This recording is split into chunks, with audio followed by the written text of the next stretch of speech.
Olá, meus queridos. Meu nome é Dona Cida. Tenho 68 anos. E hoje vou compartilhar com vocês a história mais dolorosa da minha vida. Mas antes de começar, queria pedir para vocês curtirem este vídeo, se inscreverem no canal e comentarem de onde estão assistindo. Isso me ajuda muito a continuar contando minhas histórias para mais pessoas.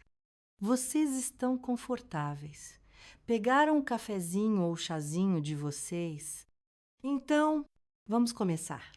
Eu sou uma professora da vida. Nasci em 1957, numa cidadezinha do interior de Minas Gerais, onde todos se conheciam pelo nome. Minha infância foi simples, mas cheia de amor. Éramos eu, meu pé, ou Suzy, minha mãe, a Dona Lúcia e meus 3 irmãos. Minha mãe sempre foi uma mulher bonita, daquelas que chamam atenção por onde passam. Mesmo já tendo 4 filhos, mantinha uma vaidade que era admirada por todas as mulheres da cidade. Papai faleceu quando eu tinha apenas 18 anos, vítima de um infarto fulminante que deixou nossa família completamente desamparada. Foi nessa época que conheci o Beto. Ele chegou na nossa cidade para trabalhar no banco local. Um rapaz de 23 anos, bem apessoado, educado, com aquele jeitão de homem da cidade grande que encantava qualquer moça do interior. Sabe, lembro como se fosse hoje o dia em que ele entrou na loja de tecidos onde eu trabalhava. Disse que precisava comprar um presente para a mãe dele. Conversamos por quase 1 hora e, antes de sair, ele me convidou para tomar um sorvete no domingo depois da missa. Foi um namoro rápido. Em 6 meses estávamos noivos.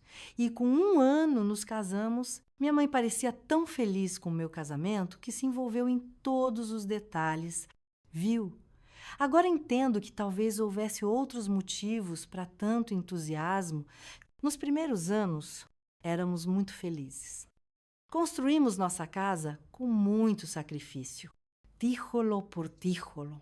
O Beto cresceu no banco, se tornou gerente. Tivemos 2 filhos maravilhosos, o Fernandinho e a Patrícia. Minha mãe, que ficou viúva jovem, sempre foi muito presente na nossa casa.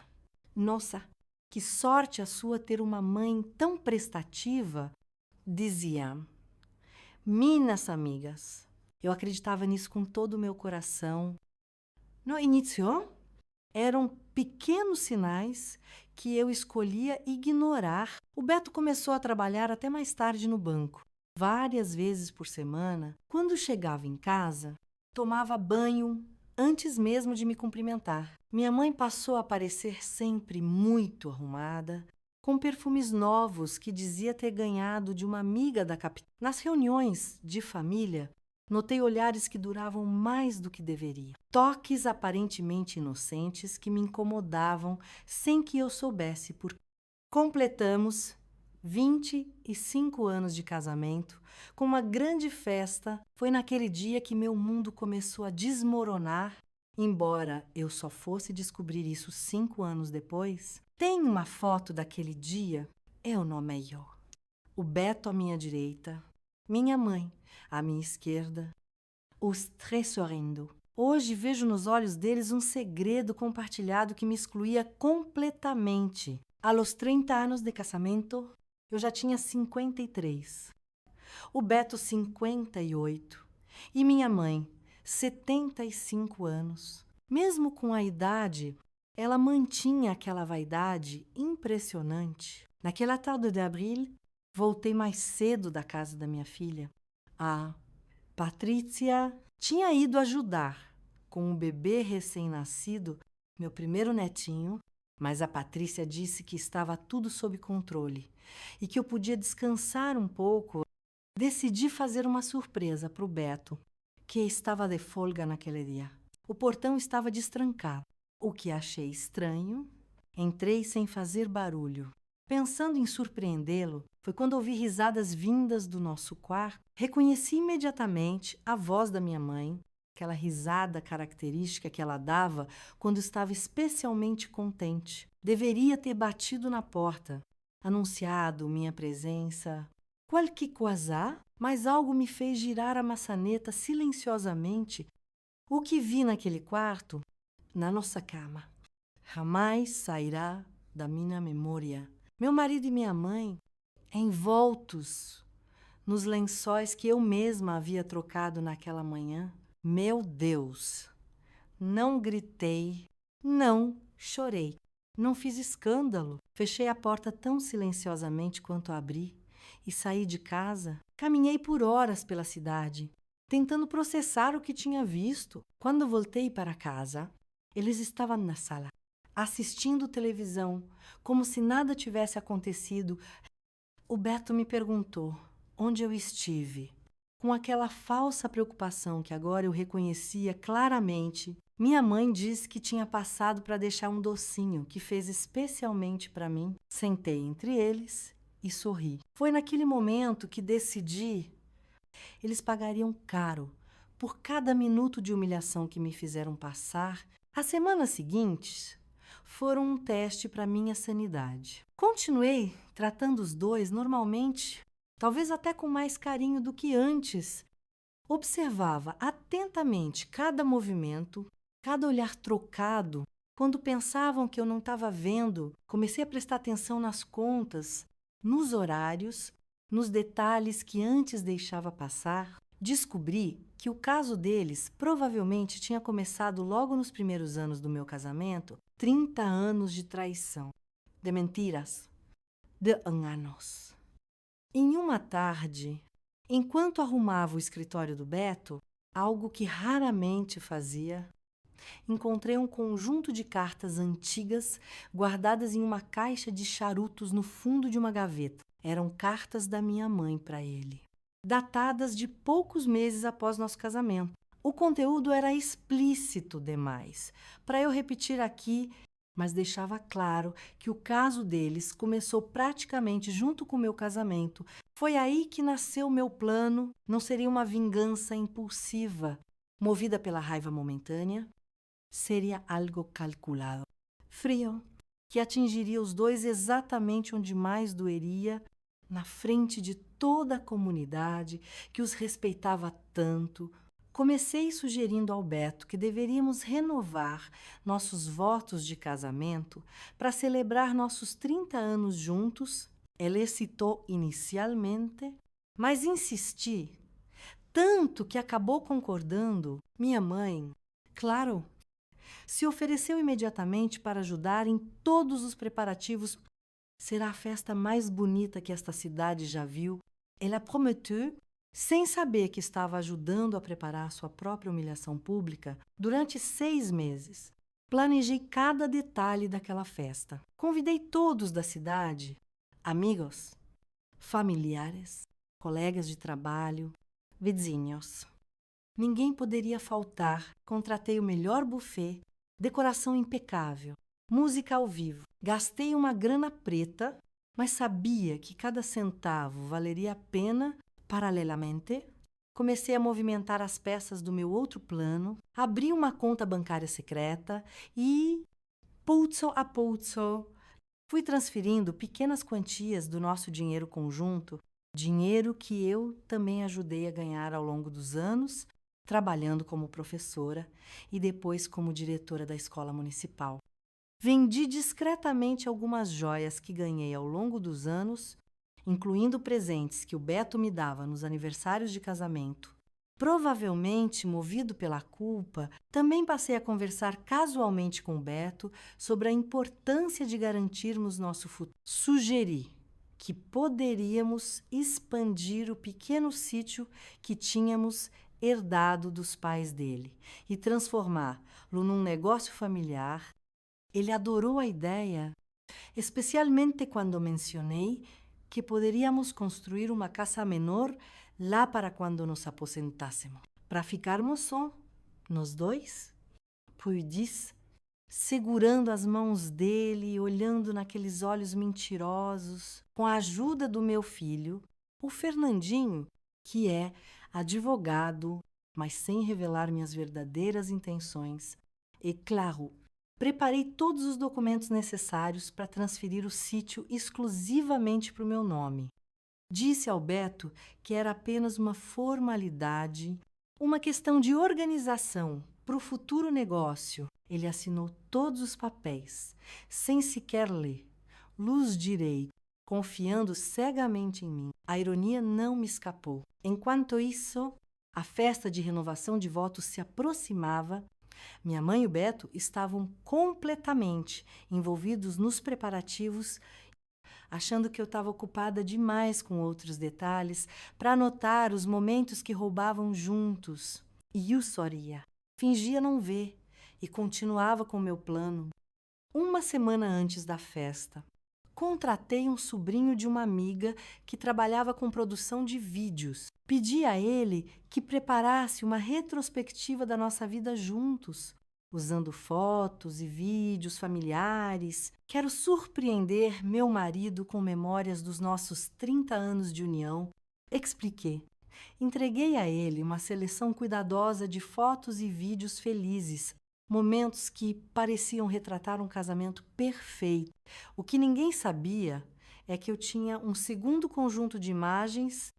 Ao longo dos últimos meses, instalei discretamente pequenas câmeras pela casa, especialmente nos locais onde sabia que eles costumavam se encontrar quando pensavam que eu estava fora. Captei momentos íntimos, conversas comprometedoras, confissões de anos de traição. Tudo estava documentado, pronto para ser revelado no momento certo. À medida que o grande dia se aproximava, sentia uma calma estranha. Não era mais raiva o que me movia, mas um senso de justiça. Eles roubaram 30 anos da minha vida, construíram uma relação nas minhas costas, zombaram da minha confiança. Agora teriam que enfrentar as consequências. Os sinais sempre estiveram lá, sabe? Como aquelas pequenas rachaduras que aparecem nas paredes e a gente pinta por cima, achando que o problema desapareceu, mas ele continua lá, crescendo silenciosamente. Até que um dia a estrutura toda ameaça desabar. Lembro de um Natal. Acho que era 1975. Estávamos casados há apenas 2 aninhos. O Beto disse que precisava passar na agência do banco para resolver uma emergência com um cliente importante. Era a véspera de Natal.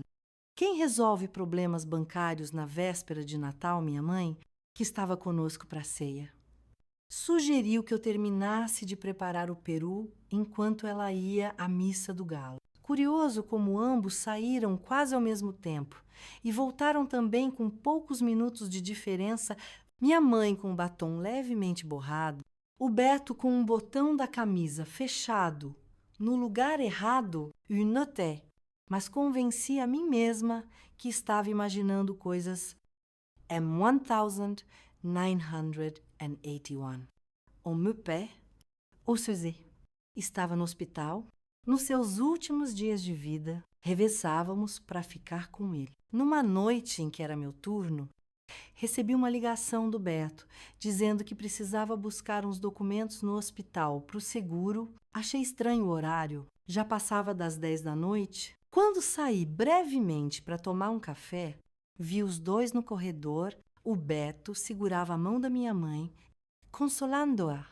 Disse-me-les. Voltei silenciosamente para o quarto de papai, fingindo não ter visto nada. O pobre homem morreu acreditando que sua esposa o amava acima de tudo. Os aniversários de casamento eram particularmente dolorosos. Agora que olho para trás, o Beto sempre fazia questão de comemorarmos em grande estilo. Nos primeiros anos, achava que era por amor. Depois, percebi que era por culpa. E minha mãe sempre nos presenteava com algo para casa, pro ninho de amor de vocês. Dizia ela com um sorriso que agora reconheço como cínico. No nosso 20º aniversário, ela nos deu um jogo de lençóis importados para esquentarem as noites de inverno.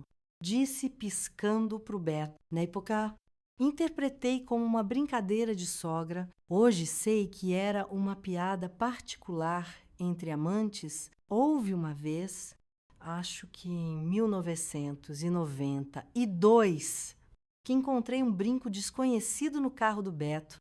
Confrontei-o imediatamente. Ele ficou nervoso. Disse que não fazia ideia de como aquilo tinha ido parar lá. No domingo seguinte, quando minha mãe veio almoçar conosco, percebi que era o par do brinco que tinha encontrado. Comentei casualmente sobre o achado durante o almoço. Minha mãe quase engasgou com o vinho. Caramba, deve ser da secretária dele. Sugeriu ela rapidamente. Você sabe como essas jovens são descuidadas. O Beto concordou enfaticamente, agradecendo a minha mãe pelo esclarecimento.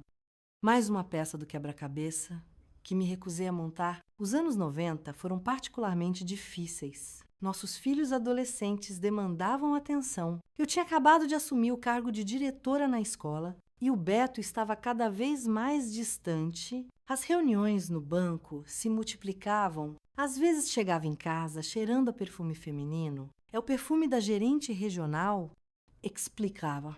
Curioso como esse perfume era exatamente o mesmo que minha mãe tinha começado a usar.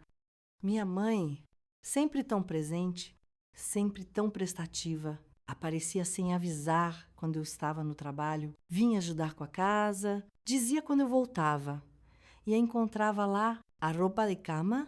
Estranhamente, sempre precisava ser trocada nesses dias. Ela insistia em lavar pessoalmente, alegando que sabia como cuidar dos tecidos finos e o agradece-a, interpretando como carinho maternal Que Tola eut fui em 1998. Minha mãe sofreu uma queda e quebrou o fêmur. Precisou de cirurgia e uma longa recuperação. O Beto se ofereceu para buscar, lá todos os dias para sessões de fisioterapia. Você está ocupada na escola? Querida, argumentou. E sua mãe sempre foi como uma mãe para mim também. A ironia dessa frase agora me faz sentir náuseas durante aqueles meses. Eles passavam horas juntos. Eu recebia ligações no trabalho.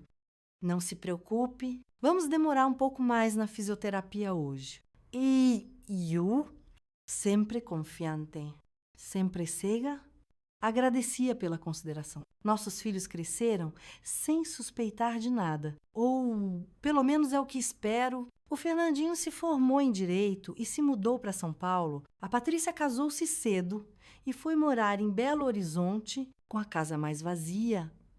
Os encontros deles ficaram mais frequentes, ainda assim, mantinham a fachada de perfeição. O Beto, o gênero exemplar, minha mãe, a sogra dedicada a M.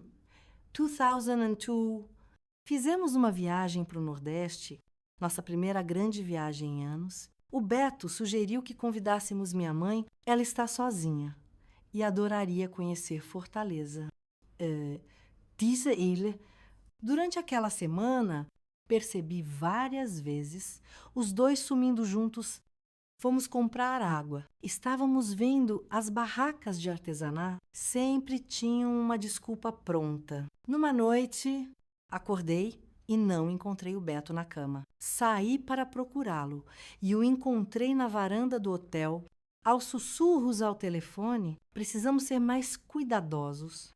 Ele disse: quando percebeu minha presença, desligou rapidamente. Era do banco? Explicou. Às 3 da manhã, fiz que acreditei. Pior de tudo eram as datas especiais. Nos aniversários da minha mãe, o Beto sempre fazia questão de comprar presentes elaborados. Sua mãe merece o melhor. Dizia, no meu aniversário, ganhava flores e um cartão apressado. Nas festas de fim de ano, os olhares entre eles se intensificavam à medida que a noite avançava e o vinho corria solto. Várias vezes os flagrei em cantos isolados, conversando intimamente, afastando-se quando alguém se aproximava. M. 2010. Encontrei receitas de medicamentos no nome da minha mãe, no bolso do paletó do Beto. Quando questionei, disse que tinha ido à farmácia para ela não estava se sentindo bem e me pediu esse favor. Por que não pediu para mim? A própria filha dela. A resposta agora é clara. O ano de 2015 trouxe uma reviravolta inesperada. O Beto sofreu um pequeno derrame que o deixou hospitalizado por 2 semanas. Minha mãe praticamente se mudou para o hospital. Estou ajudando minha filha neste momento difícil. Explicava às enfermeiras. Eu trabalhava durante o dia e ficava com ele à noite. Ela fazia o turno do dia. Uma enfermeira uma vez me perguntou: por que a esposa só vinha durante o dia? Fiquei confusa até perceber que ela se referia à minha mãe. Deve ser um engano. Respondi. Mas não era. À medida que o Beto se recuperava, notei bilhetinhos trocados entre eles, pequenos papéis que desapareciam rapidamente quando eu me aproximava. Uma vez, peguei um que tinha caído no chão. Precisamos conversar sobre A letra era da minha mãe. Na época, pensei que era algum medicamento ou tratamento. Agora sei que era meu nome. Sida Emma, 2017. Comecei a ter problemas de insônia. Meu médico receitou alguns remédios leves que me faziam dormir profundamente.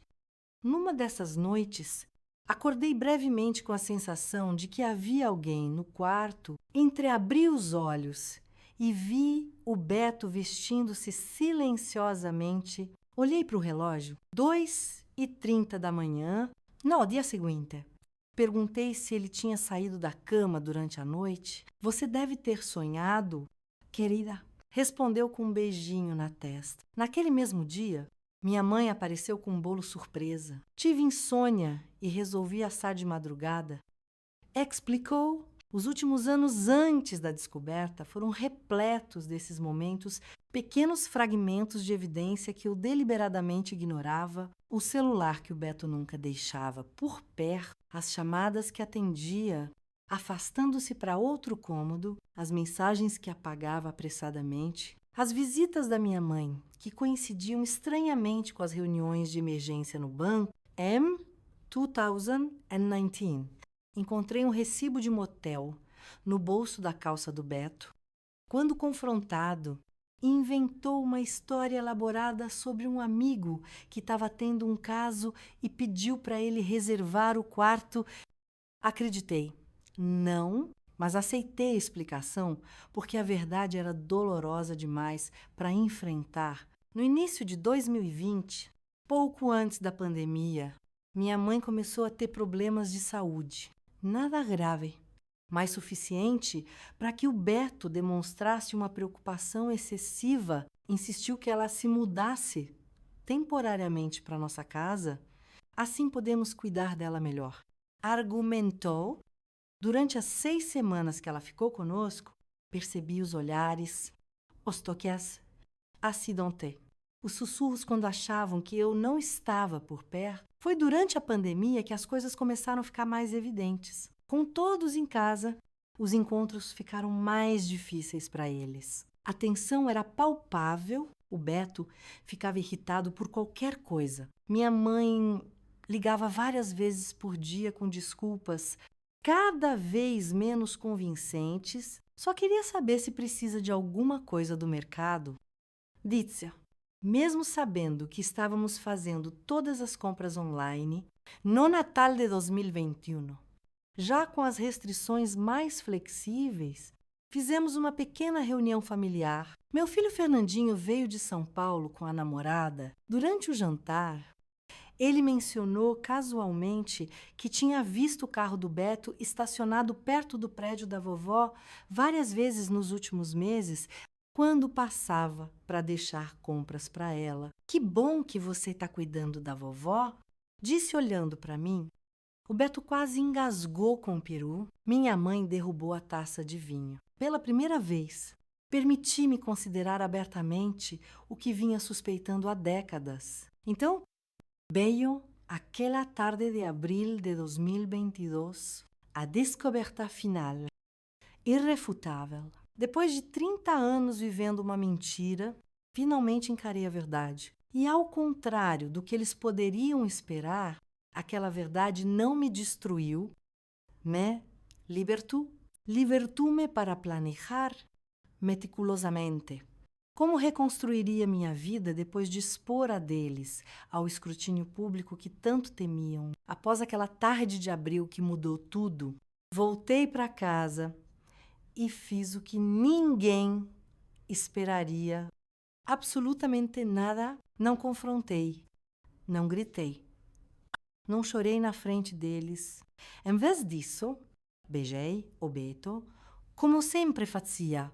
Quando chegava, agradeci a minha mãe pelo docinho que ela disse ter trazido especialmente para mim e segui com minha rotina. Mas por dentro, algo havia mudado fundamentalmente. Era como se um interruptor tivesse sido acionado, transformando 3 décadas de cegueira voluntária em uma clareza dolorosa.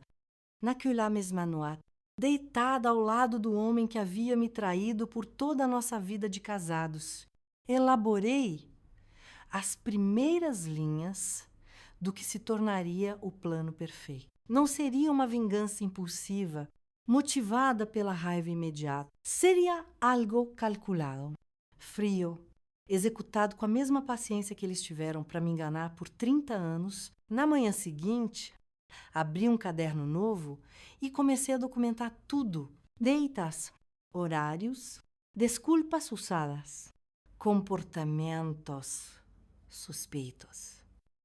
Revirei minha memória em busca de todos os momentos estranhos que havia justificado ao longo dos anos. Cada página preenchida confirmava o que eu já sabia. Não se tratava de alguns encontros isolados, mas de um relacionamento paralelo, que provavelmente começou antes mesmo do meu casamento. Em maio de 2022, iniciei a fase financeira do meu plano. Primeiro, precisava entender completamente nossa situação econômica, algo que sempre deixei nas mãos do Beto.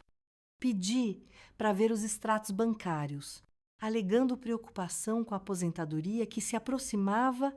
Ele hesitou, mas acabou mostrando, com a desculpa de querer aprender mais sobre finanças.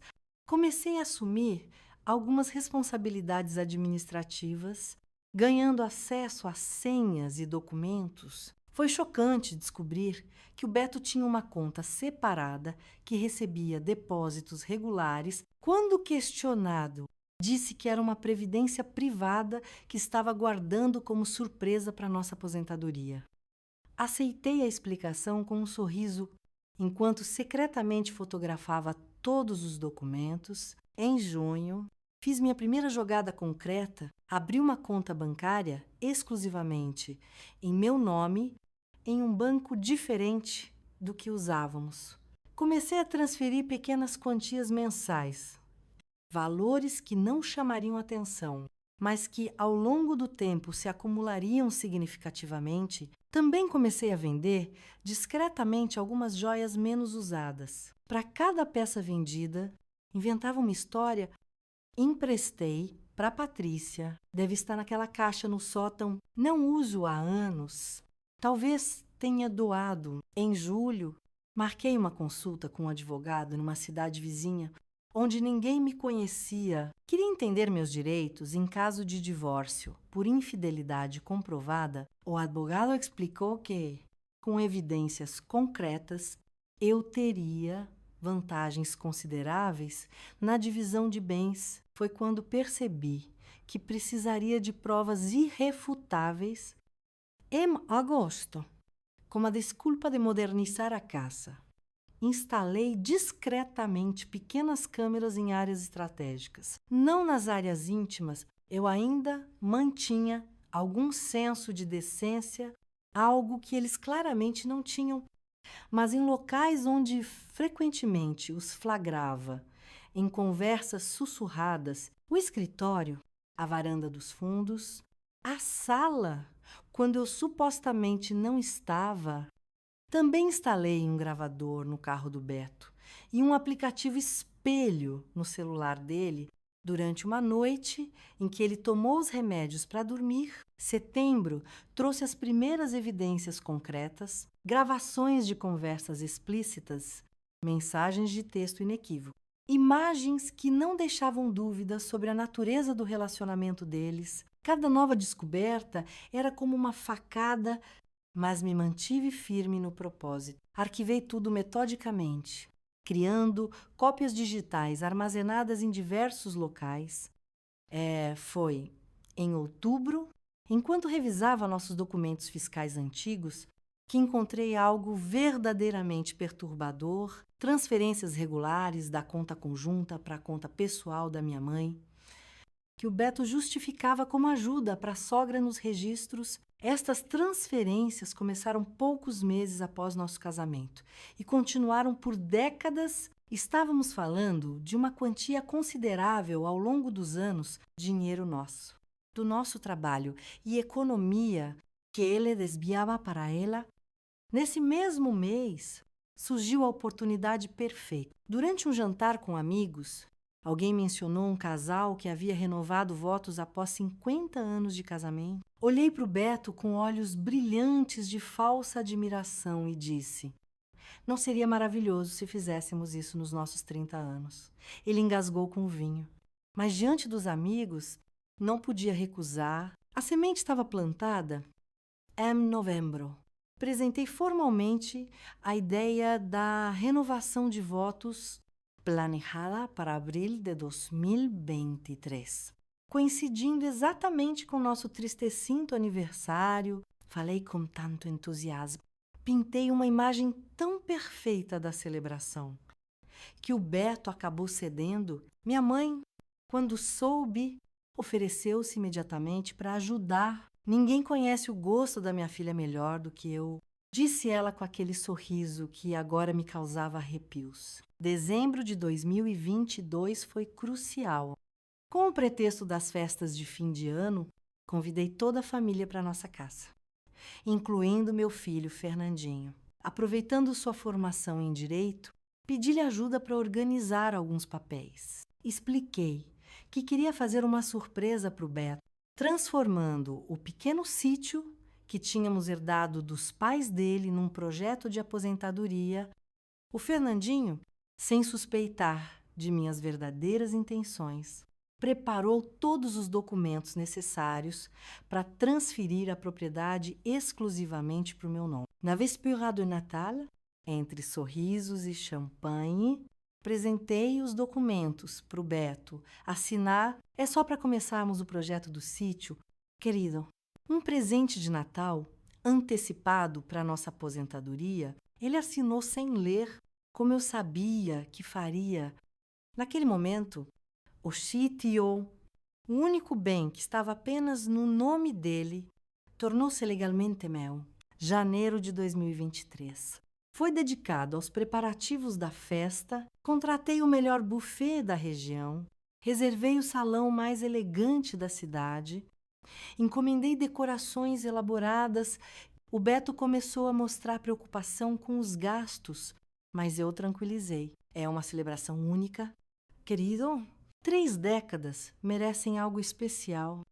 O que ele não sabia é que eu estava pagando grande parte com o dinheiro que havia separado secretamente em fevereiro. Abordei o Beto com uma ideia aparentemente inocente. Estava pensando em fazer uma retrospectiva em vídeo da nossa vida juntos para mostrar na festa. O que acha? Ele ficou visivelmente desconfortável, mas novamente não podia recusar, sem parecer suspeito. Ótima ideia! Querida, contratei um jovem videomaker, sobrinho de uma amiga, que não conhecia nossa família pessoalmente. Entreguei a ele uma seleção cuidadosa de fotos e vídeos felizes, momentos que pareciam retratar um casamento perfeito. Ao mesmo tempo, trabalhava secretamente em um segundo vídeo. Este continha as evidências que havia coletado nos últimos meses, trechos de conversas gravadas, mensagens comprometedoras, imagens captadas pelas câmeras escondidas, documentos financeiros mostrando o desvio de dinheiro, editei tudo cuidadosamente, certificando-me de que não houvesse dúvidas sobre a natureza do relacionamento deles. Março foi o mês de finalizar detalhes práticos do meu plano pós-exposição. Aluguei discretamente um apartamento em outra cidade, usando apenas meu nome. Transferi a maior parte do dinheiro que havia guardado para esta nova conta. Preparei uma mala com documentos importantes e objetos de valor sentimental, deixando-a na casa de uma amiga de confiança, a única pessoa que tinha uma vaga ideia do que eu estava planejando. Embora não soubesse todos os detalhes, também nesse mês fiz algo que nunca imaginei fazer. Visitei um detetive particular, não para investigar, eu já tinha evidências suficientes, mas para orientação sobre como garantir que as provas que tinha fossem legalmente válidas. Seguindo seu conselho, refiz algumas gravações em contextos específicos e obtive declarações escritas de pessoas que haviam testemunhado comportamentos suspeitos ao longo dos anos. Na primeira semana de abril, há apenas algumas semanas da renovação de votos, dei um passo arriscado. Confrontei a amiga mais próxima da minha mãe. Dona Fátima, sem revelar tudo, insinuei que sabia de algo sério envolvendo minha mãe. E o Beto, sua reação confirmou minhas suspeitas. Ela sabia, Cida, querida, algumas coisas é melhor não mexer, disse nervosamente. Pressionei um pouco mais e ela acabou admitindo que suspeitava há anos, mas nunca teve coragem de me contar. Antes de sair, fiz com que ela prometesse estar presente na renovação de votos. Vai ser uma celebração inesquecível. Garante. 2 semanas antes da grande data, tive uma conversa estranhamente sincera com o Beto. Falei sobre como os 30 anos haviam passado rápido, como estava ansiosa para a celebração. Como seria um novo começo para nós? Vi em seus olhos uma mistura de culpa e alívio, provavelmente acreditando que eu nunca descobriria a verdade. Que poderíamos realmente ter um novo começo com ele, mantendo sua vida dupla. Sorri dolcemente e disse: algumas surpresas estão por vir, querido. Acho que esta festa marcará nossas vidas para sempre. Os últimos dias foram de preparações frenéticas. Confirmei com o técnico de audiovisual que ambos os vídeos estavam prontos e testados. Verifiquei com o buffet se o champanhe especial que encomendei, uma garrafa exclusiva para o brinde final, estava garantido. Ensaiei mentalmente inúmeras vezes as palavras exatas que diria no momento da revelação. Na noite anterior à festa, dormi surpreendentemente bem. A certeza do que estava prestes a fazer trouxe uma tranquilidade que não sentia há meses. Talvez anos. De manhã, beijei o Beto como se fosse um dia comum e disse: "Hoje vai ser especial? Não é mesmo?" Ele sorriu nervosamente e respondeu: "Sem dúvida, querida, um dia para recordar. Nisso, ele estava certo. Seria um dia que nenhum de nós jamais esqueceria." O dia 15 de abril de 2023 amanheceu ensolarado, como se o próprio céu conspirasse a meu favor. Abri os olhos antes mesmo do despertador tocar, com aquela mistura de ansiedade e determinação que só sente quem está prestes a mudar completamente o rumo da própria vida. O Beto já estava acordado, sentado na beirada da cama, com os ombros tensos. Percebi seu nervosismo quando me desejou bom dia. Sua voz tremeu levemente, algo que só notaria alguém que conviveu com ele por 3 décadas. Nervoso com a festa, querido, perguntei inocentemente enquanto me levantava. Pouco. Respondeu sem me olhar nos olhos. 30 anos é muito tempo. Não é. Cada minuto valeu a pena. Respondi com um sorriso. que não alcançava meus olhos. Especialmente este dia vai valer cada segundo.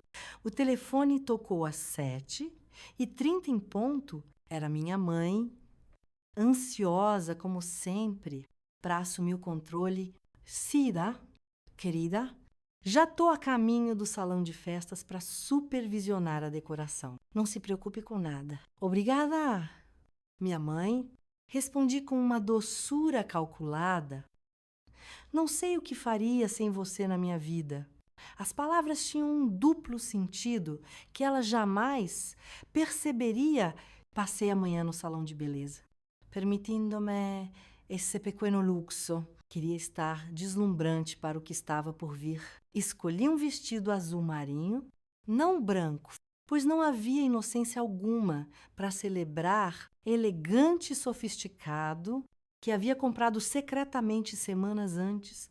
O azul marinho sempre foi minha cor. Realçava meus olhos de uma maneira que o Beto não conseguia resistir. Mesmo depois de tantos anos, enquanto a cabeleireira finalizava meu penteado, recebi uma mensagem do Fernandinho informando que ele e a esposa haviam chegado à cidade. A Patrícia também já estava a caminho com o marido e meus 2 netinhos. A ideia de expor a verdade na frente das crianças me incomodou brevemente, mas tranquilizei-me, lembrando que havia organizado uma sala separada com recreação infantil durante a cerimônia principal, às 2h da tarde. Quando cheguei ao salão de festas para uma última verificação, encontrei minha mãe dando ordens aos decoradores aos 76 anos. Ainda mantinha a postura ereta e o olhar atento que sempre intimidou todos ao seu redor. Eccetto Mimma, não mais. Está tudo perfeito. Minha mãe elogiou sinceramente. A decoração era realmente magnífica. Flores brancas e azuis por toda parte. Mesas elegantemente postas. Uma pista de dança iluminada com luzes suaves. O palco para minha revelação não poderia ser mais adequado. Só quero que tudo seja especial para vocês. Querida, respondeu ela, abraçando-me. Sente, o perfume caro dela. Provavelmente mais um presente do Beto. E resisti ao impulso de afastá-la. Será inesquecível. Garanti, checando discretamente se o sistema audiovisual estava funcionando perfeitamente. O técnico me deu um sinal positivo do canto da sala. Os 2 pendrives estavam com ele, identificados apenas como vídeo 1 e vídeo 2. Voltei para casa para me arrumar e encontrei o Beto terminando de se vestir. Estava elegante em seu terno novo, mas notei manchas de suor formando-se sob seus braços. Apesar do ar-condicionado, ajudei-o com a gravata, um gesto que repeti incontáveis vezes ao longo de nosso casamento. Nossos olhares se encontraram no espelho. Você está linda, disse ele, virando-se para segurar minhas mãos. Guarde os elogios para mais tarde. Respondi com um sorriso enigmático. Hoje à noite teremos muito o que dizer um ao outro. Chegamos ao salão às 6h da tarde. 1 hora antes do início oficial da cerimônia, os primeiros convidados já começavam a chegar, amigos próximos, familiares, colegas de trabalho do Beto, minhas amigas da escola, onde eu lecionava. Cumprimentamos a todos com sorrisos ensaiados, recebendo felicitações e admiração por nossa união duradoura. Às 7h em ponto, com o salão já lotado, mais de 200 pessoas haviam confirmado presença. O mestre de cerimônias anunciou o início da celebração. O Beto e eu caminhamos juntos até o pequeno altar decorado especialmente para a ocasião. Meus filhos, o Fernandinho e a Patrícia, sentavam-se na primeira fileira, sorridentes e orgulhosos. Minha mãe estava ao lado deles, radiante em seu vestido verde esmeralda, uma cor que eu sabia ser a favorita do Beto. O celebrante, um amigo de longa data da família, começou a cerimônia com palavras emocionadas sobre amor, compromisso e fidelidade. A ironia não me escapou. e notei que o Beto ficava cada vez mais inquieto ao meu lado, minha mãe mantinha os olhos fixos em nós, ou melhor, nele, com uma intensidade que me surpreendi por ninguém mais ter notado ao longo dos anos. Após os discursos iniciais, chegou o momento que eu havia cuidadosamente planejado, a apresentação do vídeo retrospectivo de nossa vida juntos. As luzes do salão diminuíram e uma grande tela desceu atrás do altar. Antes de renovarmos nossos votos, anunciei ao microfone, preparei uma pequena surpresa, um vídeo que resume nossa jornada juntos. Olhei diretamente pro Beto, cujo rosto havia empalidecido. 30 anos dão muitas histórias para contar, não é mesmo? Querido, o vídeo começou exatamente como todos esperavam. Fotos de nosso noivado, do casamento, do nascimento dos filhos, de aniversários e natais felizes. A trilha sonora emocionante arrancava suspiros e sorrisos da plateia. O Beto relaxou visivelmente ao meu lado, provavelmente acreditando que eu não sabia de nada, que a vida secreta dele permaneceria intocada.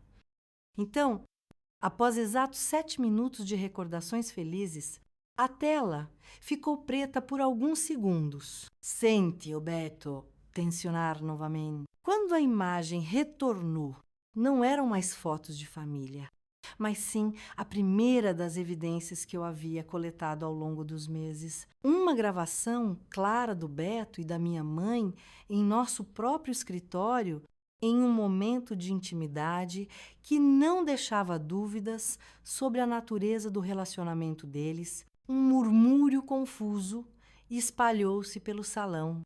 O Beto congelou ao meu lado, incapaz de mover-se ou falar. Minha mãe, da primeira fileira, levantou-se abruptamente, mas parecia igualmente paralisada. O vídeo continuou implacável. Mensagens de texto explícitas apareceram na tela, ampliadas para que todos pudessem ler. Trechos de conversas gravadas, com suas vozes perfeitamente reconhecíveis, ecoaram pelo salão. Documentos financeiros, mostrando as transferências regulares para a conta da minha mãe ao longo de décadas. E, finalmente, a gravação mais recente, de apenas um mês atrás, onde discutiam como continuariam se encontrando após a renovação de votos. Quando as luzes voltaram a acender, o silêncio no salão era absoluto. 200 pares de olhos alternavam-se entre mim, o Beto e minha mãe, tentando processar o que acabavam de testemunhar. Meus filhos pareciam em choque, incapazes de compreender a magnitude da traição que acabava de ser exposta. Caminhei calmamente até o microfone, minha voz mais firme do que jamais esteve. Como podem ver, estamos realmente celebrando 30 anos hoje. Disse pausadamente 30 anos de traição, de mentiras. De um caso que começou antes mesmo do nosso casamento. 30 anos em que fui enganada não apenas pelo homem que jurou me amar, mas também pela mulher que deveria ter me protegido acima de tudo. O Beto finalmente recuperou a voz, aproximando-se de mim, com as mãos estendidas em súplica. Cida, por favor, podemos explicar. Afastei suas mãos com um gesto decidido. Não há nada para explicar. As imagens falam por si. Voltei-me para os convidados, a maioria ainda em choque. Agradeço a presença de todos. Infelizmente, não haverá renovação de votos. Hoje, no entanto, tenho alguns anúncios importantes a fazer. Tirei do bolso um envelope e o abri lentamente. Primeiro, gostaria de informar que os documentos de divórcio já foram preparados. Meu advogado entrará em contato amanhã. Beto. Os olhos dele se arregalaram em pânico. Minha mãe havia desabado em sua cadeira, o rosto escondido nas mãos. Segundo, tenho o prazer de anunciar que o sítio que herdamos dos seus pais. Beto, aquele que você generosamente transferiu para o meu nome no Natal passado, será transformado na sede da nova Fundação Dona Cida para mulheres em situação de vulnerabilidade. Um leve murmúrio de aprovação espalhou-se pela plateia. Percebi algumas de minhas amigas trocando olhares de admiração.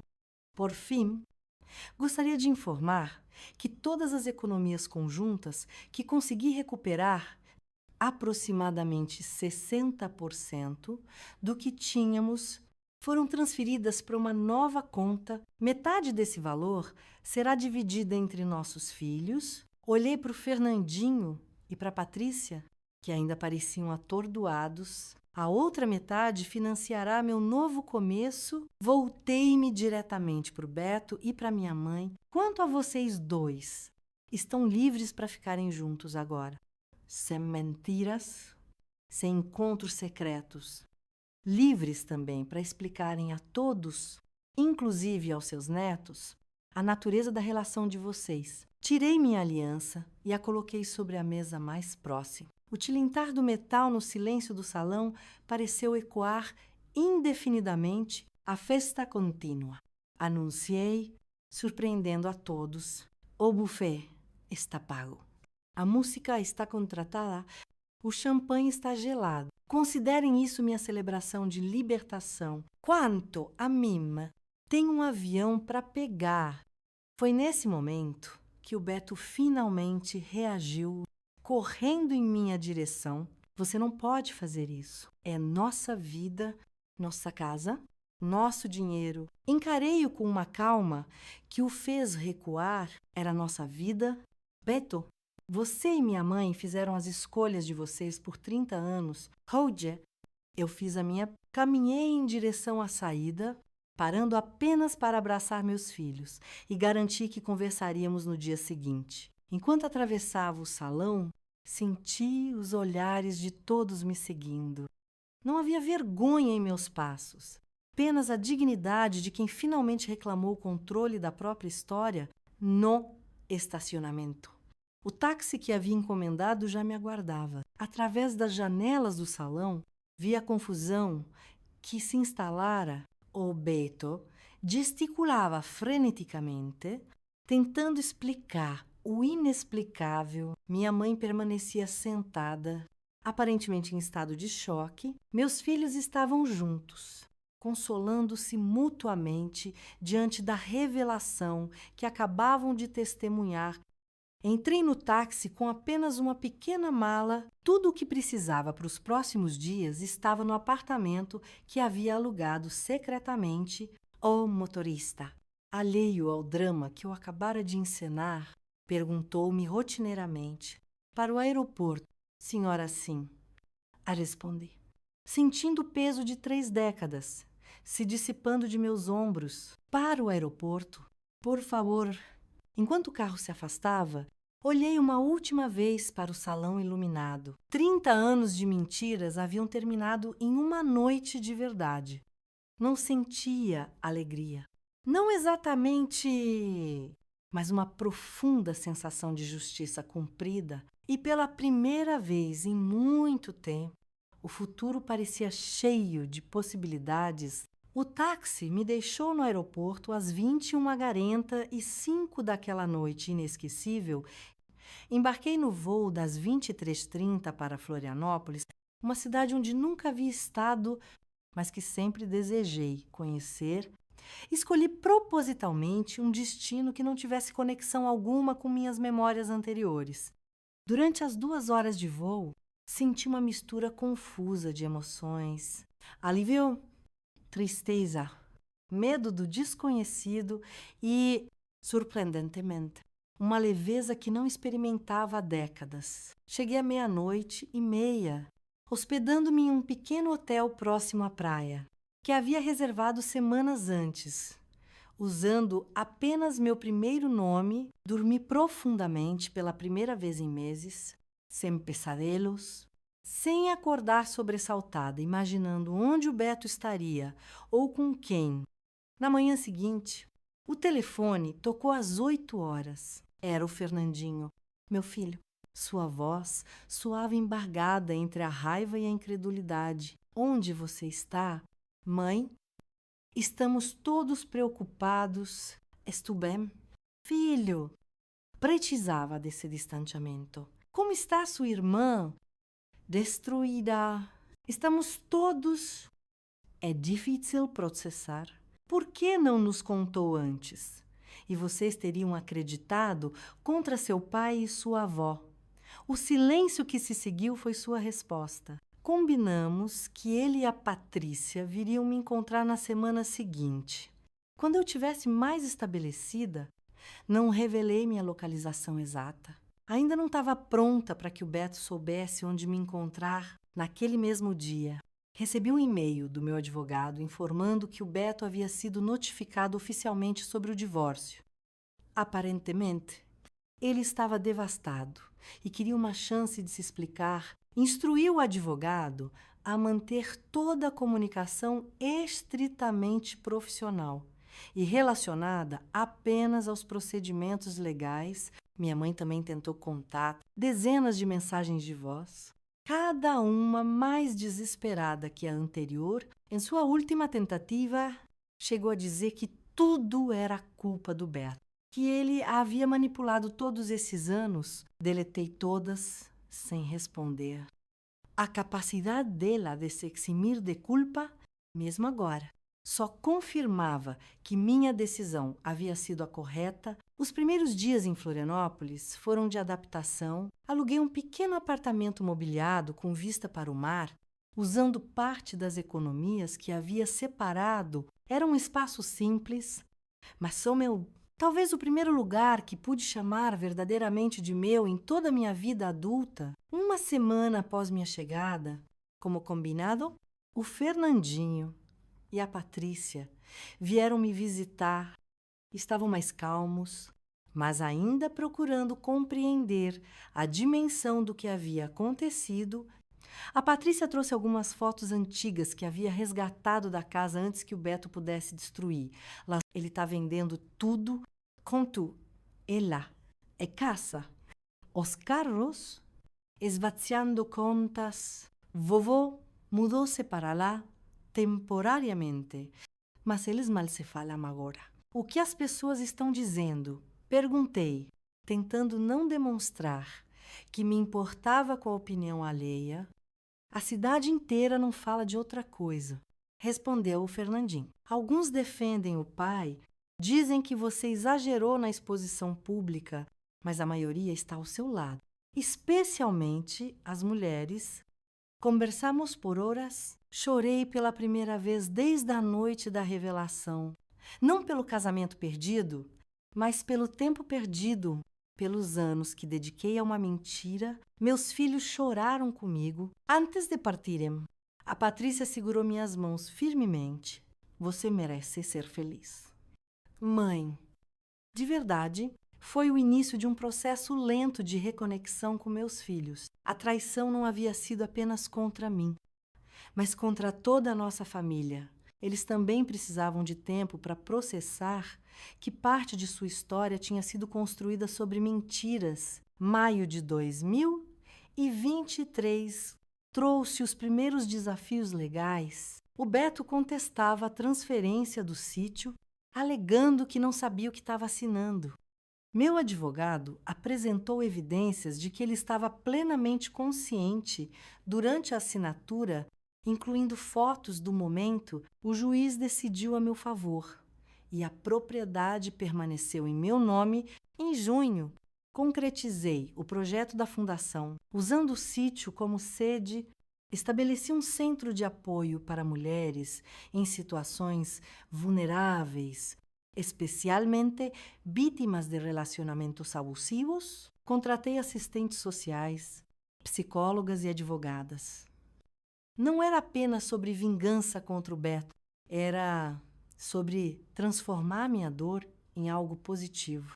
Criar significado a partir do sofrimento. Administrava tudo à distância, com visitas mensais discretas à cidade.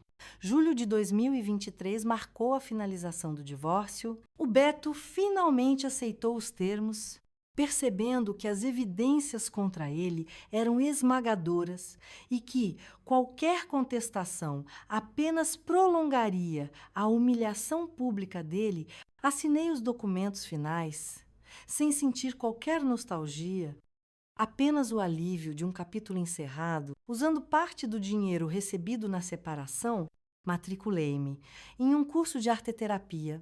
Sempre gostei de pintar, mas nunca tive tempo ou incentivo para desenvolver esse talento. Aos 60 anos, tornei-me estudante novamente, cercada de jovens que, surpreendentemente, me acolheram com respeito e curiosidade. Minha experiência de vida tornou-se um ativo valioso nas discussões sobre arte como ferramenta de cura. Em setembro, recebi uma ligação inesperada da dona Fátima, a melhor amiga da minha mãe. Aparentemente, as coisas não haviam funcionado entre os dois amantes. Finalmente livres, o Beto havia pedido minha mãe em casamento, provavelmente tentando legitimar a relação aos olhos da sociedade, mas ela recusou. Segundo a dona Fátima, minha mãe teria dito que a emoção estava na clandestinidade, sem o sabor do proibido, sem a adrenalina do segredo. O relacionamento rapidamente se desgastou. O Beto mudou-se para o Rio de Janeiro, onde aparentemente começou a trabalhar num banco menor. Minha mãe permaneceu na cidade, enfrentando o ostracismo da comunidade. Ela está sofrendo. Sida, disse a dona Fátima, obviamente tentando despertar minha piedade. Ninguém mais a convida para nada. As pessoas atravessam a rua para não cumprimentá-la. As escolhas têm consequências. Fátima responde simplesmente: ela fez as delas por 30 anos. Agora está colhendo o que plantou. Em outubro, minha nova vida ganhou outro componente inesperado. Durante uma exposição de arte local, em que apresentei algumas pinturas, conheci o Roberto, um professor universitário aposentado de 65 anos, também divorciado, com uma história muito diferente da minha, mas igualmente marcada por recomeços. Começamos uma amizade despretensiosa, encontrando-nos para café após as aulas de arteterapia, trocando livros e opiniões sobre filmes. Quando percebemos, estávamos nos vendo quase diariamente. Em novembro, ele me convidou oficialmente para um jantar. Foi meu primeiro encontro após 30 anos com a mesma pessoa. Senti-me nervosa como uma adolescente, mas também segura de uma maneira que nunca havia experimentado antes. Com o Roberto, não havia necessidade de fingir ou de me diminuir. Ele apreciava minha força, minha independência recém-descoberta. Você é uma mulher extraordinária. Sida, disse-me naquela noite, transformou uma tragédia em triunfo. O Natal de 2023 foi um marco importante. Meus filhos e netos vieram passar as festas em meu novo lar. Aluguei uma casa de praia maior para acomodar todos. Pela primeira vez em décadas, celebramos sem a presença do Beto ou da minha mãe. Foi diferente, às vezes estranho, mas genuinamente feliz. A Patrícia comentou que nunca havia me visto sorrir tanto. O Fernandinho trouxe notícias da cidade. A fundação estava prosperando, ajudando dezenas de mulheres. O Beto havia tentado retornar recentemente, mas encontrou portas fechadas. Quanto à minha mãe, aparentemente adoecera, nada grave, mas o suficiente para despertar alguma preocupação. Você pretende ver lá algum dia? Perguntou o Fernandinho cuidadosamente. Não sei. Responde honestamente. O perdão é um processo. Filho, ainda estou no meio dele. Janeiro de 2024 trouxe uma proposta inesperada. O Roberto foi convidado para um projeto de pesquisa na Europa que duraria 6 meses e me convidou para acompanhá-lo. Meu primeiro impulso foi recusar. Nunca havia saído do Brasil, nunca havia imaginado uma aventura dessas na minha idade, mas então percebi por quê. Não, o que me prendia. A fundação funcionava bem sob a administração competente que havia contratado. Meus filhos estavam estabelecidos em suas próprias vidas. Pela primeira vez, eu era completamente livre para escolher. Em fevereiro, embarcamos para Portugal, o primeiro de 5 países que visitaríamos. Enviei postais para meus filhos de cada cidade. Coletei memórias que nunca imaginei que teria. Experimentei comidas que nem sabia que existiam. Em Paris, visitando o Louvre, o Roberto me surpreendeu com uma pergunta. Você se arrependeria de investir em nós? Cida, não era exatamente um pedido de casamento. Ambos já tínhamos experiência suficiente para saber que papéis não definem relacionamentos. Era um convite para construirmos algo juntos, no nosso tempo, do nosso jeito. Não. Respondi com certeza. Não me arrependeria nem um pouco. Voltamos ao Brasil em agosto de 2024. Não mais para Florianópolis, mas para São Paulo, onde o Roberto tinha família. E onde decidimos estabelecer nossa nova base. Comprei um apartamento aconchegante em um bairro arborizado, com espaço suficiente para um pequeno ateliê de pintura. A essa altura, meus quadros já começavam a ser vendidos em pequenas galerias. Nada grandioso, mas um reconhecimento que alimentava minha alma. Em setembro, recebi a notícia de que minha mãe estava gravemente doente. Um câncer agressivo, diagnosticado tardiamente. A Patrícia ligou chorando, pedindo que eu considerasse uma visita. Ela continua perguntando por você. Mãe, talvez seja a última chance. Após dias de reflexão profunda e longas conversas com Roberto e meu terapeuta, Sam finalmente havia buscado ajuda profissional. Decidi visitar minha mãe, não por ela, mas por mim, para fechar esse ciclo em meus próprios termos. Voei para minha cidade natal em outubro, hospedando-me na casa da Patrícia.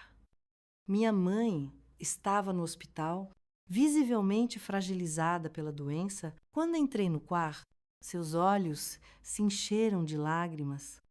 Cida, você veio.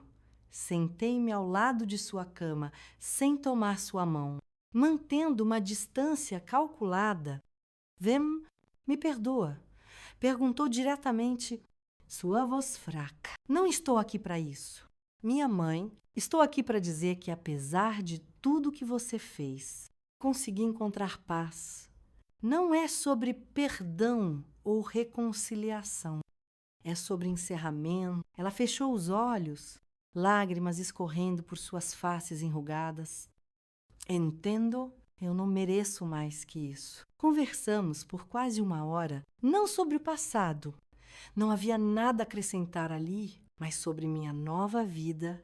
En me projetou, tu me neto. Contei sobre a fundação, sobre como estava ajudando outras mulheres a reconstruírem suas vidas. Antes de sair, deixei ao lado de sua cama uma pequena pintura que havia trazido um nascer do sol sobre o mar, simbolizando novos começos. Eides. Minha mãe, de Saint-Plesmont. Ela faleceu 2 semanas depois. Compareci ao funeral serena e distante, oferecendo apoio aos meus filhos, mas mantendo-me emocionalmente reservada. O Beto apareceu brevemente, envelhecido e abatido. Nossos olhares se cruzaram uma única vez através do cemitério. Não havia mais raiva ou mágoa, apenas o reconhecimento silencioso de 2 pessoas que um dia compartilharam uma vida, agora seguindo caminhos irrevogavelmente separados. Em dezembro de 2024, A fundação completou seu primeiro ano com resultados que superaram todas as expectativas. Mais de 50 mulheres haviam sido ajudadas, muitas reconstruindo suas vidas completamente. Fui convidada para dar uma palestra sobre minha experiência. Hesitei inicialmente, mas acabei aceitando. Era hora de transformar minha história privada em inspiração pública e, agora, em maio de 2025, 2 anos após aquela noite que mudou tudo, estou aqui, gravando este vídeo a pedido de minha neta mais velha, que insistiu que minha história precisava ser compartilhada. Vovô, você precisa contar isso para outras mulheres. Disse ela, e ela estava certa. Aprendi que nunca é tarde para recomeçar, que a idade é apenas um número, quando se trata de dignidade e autodeterminação, que relacionamentos deveriam nos elevar, não nos diminuir, e principalmente que o verdadeiro poder não está na vingança pela vingança, mas na capacidade de transformar dor em propósito. Rodi, aos 68 anos, sinto-me mais viva e mais autêntica do que jamais fui. O Roberto e eu planejamos uma viagem à Ásia no próximo ano. Continuo pintando e gerenciando a fundação à distância. Meus filhos estão bem, meus netos crescendo saudáveis. Se você está assistindo a este vídeo e se identifica com qualquer parte da minha história, quero que saiba, não existe prisão mais segura que aquela que construímos para nós mesmos quando aceitamos menos do que merecemos. E não existe liberdade mais doce que a que encontramos quando finalmente reunimos coragem para dizer basta. A vida realmente começa quando decidimos que merecemos ser os protagonistas de nossa própria história. Nunca é tarde demais para virar a página e começar um novo capítulo. Acredite em mim.